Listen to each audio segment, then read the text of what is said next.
Most of the links between missionaries and democracy are indirect. Missionaries were not setting up democracies. They were trying to convert people. But the things that they did shaped the power structure in societies.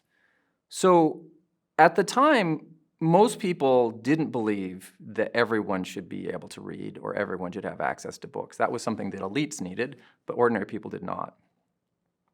Protestant missionaries, for religious reasons, believed that everyone needed to be able to read the Bible in their own language, which meant that wherever they went, they almost immediately made a written language, if none existed, started to do education of ordinary people, men, women, and people from poor backgrounds, as well as wealthy, and started printing in that language tens of thousands of texts, and expanding access to information and expanding access to education, which helped create a new elite, a Western-educated, a missionary-educated elite.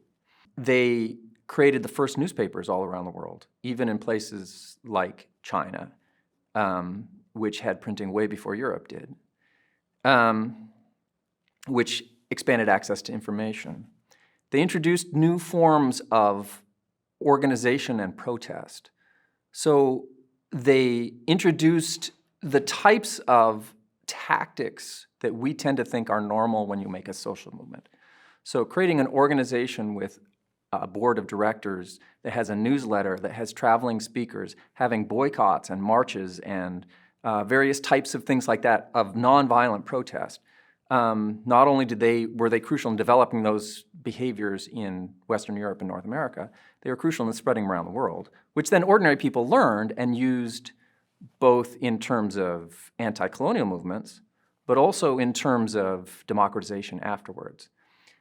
Because they did this during the colonial period, at the point of independence, in places where you had greater strength of non-state Protestant missionaries, you had newspapers in place, you had civil society voluntary organizations in place, you had political parties in place, you had a broader educated population in place. And that made the transition to democracy easier. But the effects are mostly indirect. They're not missionaries setting up democracies.